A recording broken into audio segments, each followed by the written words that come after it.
जय श्री शनी देवा। सूर्यसुता शनी मूर्ती तुझी आगाध कीर्ती, एकमुखे काय वर्णू शेषान चले स्फूर्ती। जय जय श्री शनी देवा। विश्व चैतन्य अंधारातून प्रकाशाकडे घेऊन जाणारे महान संत आणि माझे सद्गुरू चैतन्य त्यागेश्वर महाराजांना आपण वंदन करूया।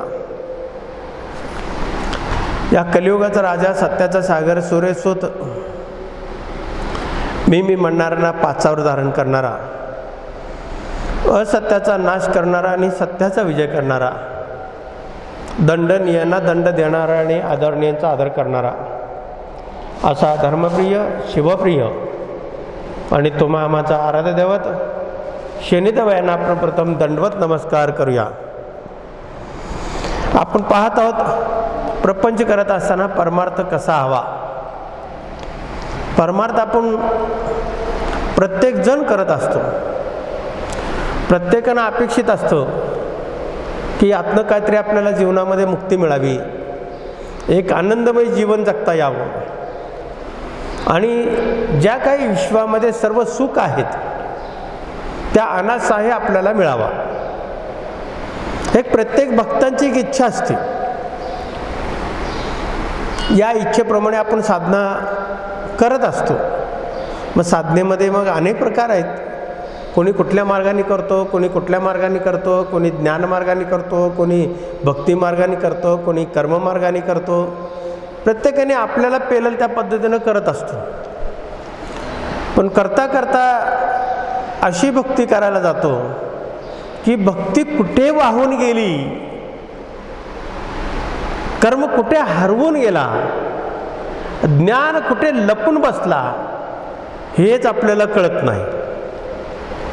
भक्ती अशी दंग राहतो,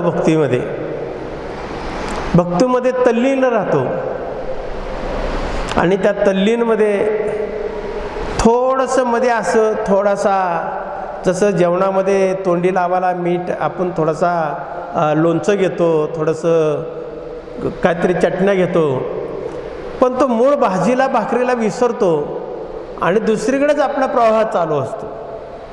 तोंडी जे गोडी लागे तो त्याच्याच मागे आपण लागतो। आपली माणसाची मानसिकता असते। अशा साधनेमध्ये दंग झाल्यानंतर नकळत जसं तोंडी लावायला आपण घेतो तसं हळूच द्वेष तिथं येतो। मग आपण एवढी साधना केलेली आहे, मग एवढी उपासना केली, मग एवढं दानधर्म केला, मग एवढं चांगलं केलंय, मग नको का आमच्या मनासारखं काय व्हायला, नको का शेजारणीचं वाटोळ व्हायला, नको का जाऊ बाई लय त्रास देते तिचं तोंड बंद व्हायला, नवरा लय बडबड करतो तो कसं शांत होईल। ह्या ज्या गोष्टी आहेत ह्या सगळ्या भावकी जवळ येते, मूळ मुद्दाच बाजूला पडतो। आपला हेतू काय, कशासाठी साधना करतो हे एका मिनिटात आपण विसरून जातो आणि द्वेषाच्या मागे लागतो। द्वेष म्हणजे काय की एखाद्याच्या विषयी आकस्मनाने हेतुस्पर केलेला द्वेष, हेतुस्पर केलेला राग हे प्रकट करणं किंवा गुप्त रीतीनं आपल्या हृदयस्थानी ठेवून आपल्या कर्तृत्वाने म्हणजे मिळालेल्या साधनेच्या बळावर त्याला संपवणं, ह्याला द्वेष म्हणायचं। द्वेष असा आहे की दोन स्त्रियांना एकत्र राहू देत नाही। 100 पुरुष एकत्र राहतील पण 2 स्त्रिया एकत्र राहत नाहीत। प्रत्येक भावनेत, प्रत्येक नजरेमध्ये, प्रत्येक पावलागणिक, प्रत्येक शब्दागणिक महिला ही द्वेष प्रकट करते म्हणजे करतेच। तुम्ही पहा ती साधना कशासाठी करतो हाच हेतू आपल्या लक्षात येत नाही। द्वेष हा साधना कशासाठी आहे की विषम असलेले सम व्हावं। आपल्या मनामध्ये अनेक विषम विचार असतात, कुटुंबामध्ये अनेकांचे विचार सगळे विषम असतात। सगळ्यांचा विचार एक व्हावा, सगळ्यांचे मन जुळले जावे, सगळ्यांना एक प्रकारचा आनंद मिळावा, सुखाचा घास मिळावा, सगळ्यांचे लेकरा बाळांचं चांगलं व्हावं या उद्देशाने आपण साधना करत असतो, ह्याला समत्व म्हणायचं. मग साधनेमध्ये जर एखादा चाणक्य मिळाला, एखादी गोडी लागली, एखादा अनुभूती मिळायला लागला, तर तो आपण लगेच पलटतो. मग मी म्हणल्यानंतर असं होतं, मी म्हणल्यानंतर कुटुंबाचं चांगलं झालं, मग माझ्या मुलांचं, माझ्या नवऱ्याचं, माझ्या सासूचं, माझ्या जाऊचं, माझ्या नंदेचं चांगलं झालं, मग हे सगळेच माझ्यावर घुरकुर करतात, हे सगळेच माझे द्वेष करतात. करत नसताना सुद्धा मनामध्ये असा भाव आणायचा आणि द्वेष निर्माण करतात हे सिद्ध करायचं आणि आपल्या मनामध्ये तसे विचार पेरायचे. मशागत मस्तपैकी करायचं, जमिनीचा मस्त मशागत करायची. पेरताना मात्र गांजा पेरायची. काय पेरायचं रानामध्ये? मिश्री पेरायची, दारूची बाटली पेरायची. चांगली मशागत केलेली जमीन, मस्त भुसभुशी जमीन असते. तसं मन आहे, ह्या मनामध्ये चांगले विचार निर्माण करण्यासाठी आपण चांगलं पेरणी केलं पाहिजे. तिथे मात्र आपण आपल्या अहंकाराच्या बळावर आपण द्वेष पेरतो आणि द्वेष पेरल्यानंतर तिथे मात्र आपली साधना काही करत नाही, साधनेचं आपल्याला फळ मिळत नाही. साधना याच्यासाठी असतं की रजोगुणी तिथे निर्माण होते. रजोगुण निर्माण होणं म्हणजे आपलं अस्तित्व संपून जाणं. रजोगुण असा आहे की तुम्हाला ज्ञानाला खाते आणि अज्ञानाला प्रकट करते. अज्ञान ह्याचं मूळ कोण आहे? आपला अज्ञानपणा.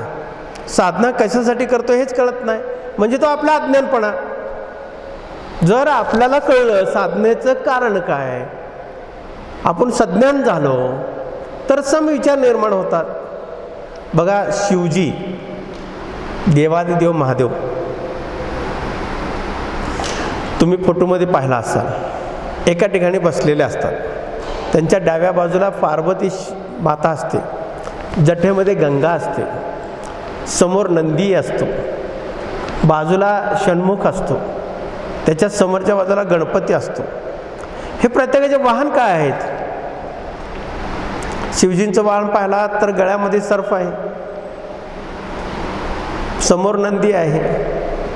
पार्वती मातेचं वाहन पाहिला तर सिंह आहे. षण्मुखाचं वाहन पाहिला तर कार्तिक स्वामीचं वाहन पाहिला तर मोर आहे. आणि गणपतीचं वाहन पाहिला तर उंदीर आहे. हे सगळे विषम प्राणी आहेत. वाटलं तर असा एका मिनिटात सर्प म्हणू शकतो, उंदराला एका सेकंदात मी खाऊ शकतो. सिंह म्हणू शकतो, नंदीला मी दुसऱ्या मिनिटात मारू शकतो. तिसऱ्या मिनिटात मोर म्हणू शकतो की मी शिवाच्या गळ्यातल्या सर्पाला मारू शकतो. हे सगळे विषम आहेत. हे सम का झाले? एकत्र का राहतात? एकत्र का नांदतात? तर केवळ नांदतात शिव हा सम आहे. शिवाची ऊर्जा, शिवाची ताकद, शिवाचं सामर्थ्य, शिवाचं बळ, याच्यामुळे सगळे एकत्र नांदतात.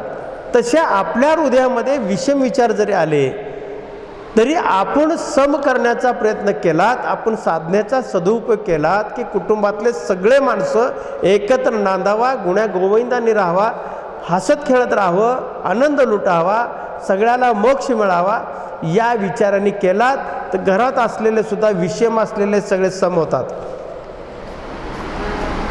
सगळे सम होतात. तिथे रजोगुणाचं काही चालत नाही. रजोगुण काही कामाचा नाही. तुम्ही सत्वगुण प्राप्त करण्यासाठी साधना करताय का रजोगुणासाठी करताय, ह्याचं पहिलं आपण स्टडी केलं पाहिजे. आपण साधनेला बसल्यानंतर डोळे मिटतो. डोळे मिटल्यानंतर आपल्या डोळ्यासमोर काय उभं राहतं हे आपण अगोदर निरीक्षण केलं पाहिजे. ते साधनाचं मंत्रोच्चार होण्याच्या अगोदर आपलं कंट्रोल आपल्यावर आहे का नाही, आपलं नियंत्रण आपल्यावर आहे का नाही हे पाहत नाही. आपलं नियंत्रणच सुटतं. आपलं नियंत्रण बुद्धीकडे जात नाही, मनाकडे जातं. मन हे कसं आहे? मन हे विचाराचं खाण आहे.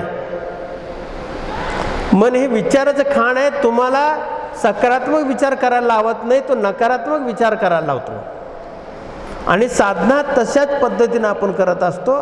तशाच पद्धतीनं साधना करत असताना त्याचं ते नकारात्मक विचाराचा आपल्या हृदयामध्ये गच्च भरून जातो. तेवढंच काम आपण करतो, दुसरं काही करत नाही आपण. म्हणून साधना करत असताना आपला हेतू काय, आपलं कुठल्या देवतेची साधना करतो, त्या देवतेचं सामर्थ्य काय, मूर्तीकडे न पाहता त्याच्या तत्वाकडे पाहणं अत्यंत काळाची गरज आहे. कित्येक वेळा माणूस गुरफटून जातो, फसून जातो. हा देव चांगला, ते देव चांगला, तो मोठा देव आहे, हा छोटा देव आहे. बाबांनो, त्यामध्ये ऊर्जा एकच आहे. बल किती पॉवरचा याच्यापेक्षा ऊर्जा कुठली आहे हे आपण पाहत नाही. आपण कुठेतरी बळी पडतो. म्हणून आपल्या हृदयस्थानी असलेला सूर्य जसा एक पटीनं आहे तसं कोट पटीनं आपल्या हृदयामध्ये सूर्य आहे. आपल्या हृदयामध्ये लख असा प्रकाश आहे. जो तो लख अशा प्रकाशामध्ये ईश्वर तिथं बसलेला आहे. याला मात्र आपण झाकून ठेवतो, याला आपण पंगू करतो, याला आंधळं करतो, याला बहिरं करतो आणि बाहेरचे देव शोधत फिरतो. आणि बाहेरचं देव शोधता शोधता द्वेषाच्या पोटी आपण क्रोधाकडे जातो आणि क्रोध मात्र तुमच्याकडे असलेलं ज्ञान खाऊन टाकतं. हा त्याचा खाऊ आहे. तुम्ही बघा, साधना करत असताना तुमचं मस्तक गरम होतं, तुमच्या डोळ्यामध्ये पाप निर्माण होतो, द्वेष निर्माण होतो, आपल्याला कळत नाही. आपल्याला न कळल्यामुळे सगळे प्रश्न निर्माण होतात. तसं रजोगुण आहे, तसं तमोगुण आहे. तमोगुण तरी ह्याच्या पलीकडचं आहे. तुम्हाला ईश्वराने खूप मोठा भांडार दिला आहे, खूप मोठा खजिना दिलेला आहे. तो खजिनाचा आपण सदुपयोग न करता त्याचा दुरुपयोग कसा करता येईल तेवढं पाहतो. बघा, एक व्यापारी होता, रत्नाचा व्यापार करायचा. पूर्वी रत्न खूप असायचे, त्याला मूल्य चांगलं होतं, पैशाला मूल्य नव्हता. मग तो नावेतनं प्रवास करायचा. नावेतनं प्रवास करत असताना एकदा सहज प्रवास करता करता त्या नावेतनं साधू पण एक प्रवास करत होते. आणि साधूने विचारलं, किंवा एवढं तुम्ही रत्न एका गावाहून दुसऱ्या गावात जाताय आणि एवढे रत्न घेऊन तुम्ही बुडालात तर कसं होईल? तुमच्याकडे खूप रत्न आहेत. मग तर साधूनं त्याने विचारलं काय केलं पाहिजे. मग ते साधूने सांगितलं की 2 पिपाड घ्या, पिपाड ड्रम घ्या, 2 ड्रम रिकामे घ्या आणि दोन्ही ड्रम कमरेला बांधून ठेवा. एखाद्या वेळेस नाव उलटलं, वादळ आला, वारा आलं, नाव उलटलं तरी तो पिपाड तुम्हाला बुडू देणार नाहीत ड्रम, आणि तुम्हाला काठी घेऊन जातील आणि तुमचं प्राण वाचेल. त्याला आवडलं. त्याला आवडल्यानंतर तो 2 ड्रम घेतला आणि कमरेला बांधून ठेवला. एकदा दोनदा बांधला. त्याला वाटलं आता कमरेला बांधणं काही शोभत नाही. मग आता काय करूया, ह्या ड्रममध्ये त्याला होल मारू आणि त्याच्यामध्ये सगळे रत्न ठेवूया आणि ते रत्न आपल्या कमरेला बांधूया. मग तो नेमकं तसंच करायचा. सगळे रत्न सगळ्या ड्रममध्ये भरायचा आणि ड्रम भरून तिथं शेजारी ठेवलेला. आणि कधी नाव, अंदाज, वातावरण बघून, परिस्थिती बघून आपण कमरेला बांधूया. मग एक दिवशी अचानकच मोठा वादळ झाला, नाव उलटायला लागलं. तो कमरेला बांधला आणि ते ड्रम रत्नासह तो पाण्यात बुडला. ह्याचा अर्थ काय होतो मी तुम्हाला सांगतो. ईश्वराने तुम्हाला 2 ड्रम दिले, एक बुद्धी आणि एक मन. एक बुद्धी आणि मन दिलेलं आहे. जेव्हा तुम्ही साधनेला बसताय, जेव्हा तुम्ही साधनेला बसताय, साधना करत असताय, साधना करत असताना हे दोन्ही ड्रम रिकामा ठेवत नाही. हे दोन्ही ड्रम जर रिकामे असतील तर साधना केलेली जी ईश्वराने दिलेली ऊर्जा आहे, हे चांगले विचार जे ईश्वराने दिलेले आहे साधना करत असताना, ते विचार आपण त्या ड्रममध्ये ठेवू शकतो, त्या बॅरलमध्ये ठेवू शकतो. ते जर तुम्ही रत्नाने भरला असाल, रत्न म्हणजे काय, मत्सर, द्वेष, अहंकार, गर्व, घमेंड, लोभ, माया, ह्या सगळ्या तुम्ही ड्रममध्ये भरून ठेवलाय. मन आणि बुद्धीमध्ये भरलाय गच्छ. तुम्ही ते भरल्यानंतर मला सांगा, साधना करत असताना समोर काय येणार तुमच्या? हे तुम्ही ड्रममध्ये भरला, हेच दिसणार तुम्हाला. दुसरं काय दिसू शकतं का? काही दिसणार नाही. म्हणून जोपर्यंत हे दोन्ही ड्रम, हे दोन्ही बॅरल, हे दोन्ही डबडे जोपर्यंत तुम्ही रिकामं ठेवून साधना करत नाही, तोपर्यंत तुम्हाला खरा ज्ञान मिळणार नाही. लक्षात ठेवा, खरा ज्ञान मिळवायचं असेल तर तुमचं मन रिकामं पाहिजे, बुद्धी चाणक्य पाहिजे, आत्मा स्वच्छ पाहिजे आणि जागा पवित्र पाहिजे. ह्या सगळ्या गोष्टी आपण सोडून देतो, तर आपण सात्विकतेकडे जातो. सात्विकतेकडे जायचं असेल तर तुम्ही रजो आणि तम हे दोन्ही सोडलं पाहिजे. रजो, तम आणि सात्विक काय? हे बघा, एक बर्फाचा बर्फ आहे, बर्फ एक तुमचा असा एक मोठा बर्फ आहे. ते बर्फ ठेवाल तर तिथंच राहणार, हलल का? ते जागा सोडून हलणार का? नाही हलणार. बर्फाचा गोळा तिथंच राहणार. तसं माणूस तमोगुणी आहे. रजोगुणी म्हणजे काय? रजोगुणी म्हणजे जेव्हा सूर्याचा प्रकाश त्याच्यावर पडेल, जेव्हा हळूहळू वितळेल, तेव्हा हळूहळू थेंब थेंब पाणी त्यातनं बाहेर पडेल, तो रजोगुणी. आणि सत्वगुणी म्हणजे काय? जेव्हा पाणी तापवाल, तापवल्यानंतर जे वाफ तयार होते, वाफ, ही वाफ इतरांच्या हिताचा असतो. ते वाफ आकाशात जाते आणि परत आभाळ रूपे परत पाऊस पृथ्वीवर पडते आणि सगळ्यांचं कल्याण करते. हे सत्वगुणी माणसाचं लक्षण आहे. हे सत्वगुणी माणसाचं आपण साधना केल्यानंतर आपल्यात काय प्राप्त झालेलं आहे? ईश्वराने आपल्याला काय देणी दिलेला आहे, आपल्याला काय सद्बुद्धी दिलेला आहे, ह्याचा सदुपयोग कुटुंबासाठी जो करतो, जो इतरांसाठी करतो, जो इतरांच्या हितात आपला हित समजतो, जो इतरांच्या आनंदामध्ये आपला आनंद समजतो, जो इतरांच्या दुःखामध्ये आपला दुःख समजतो, हा सत्वगुणी झाला. हा रजोगुणी असा आहे की मी दुसऱ्याला रडवल्याशिवाय राहणार नाही, मला तो समाधान होणार नाही, मी त्यापैकी एक आहे. अशा लक्षणाचा माणूस स्वतःही स्वतःची प्रगती करत नाही आणि दुसऱ्याचीही प्रगती करू शकणार नाही. अशाच्या शेजारी सुद्धा बसणं चुकीचं आहे.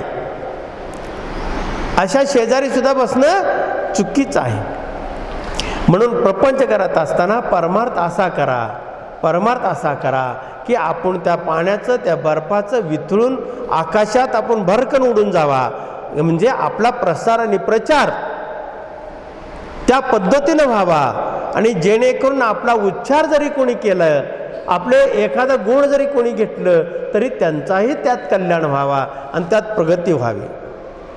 अशा पद्धतीनं तुम्ही साधना केलात तर तुमचीही प्रगती आहे आणि जनाचीही प्रगती आहे आणि कुटुंबाची प्रगती होते.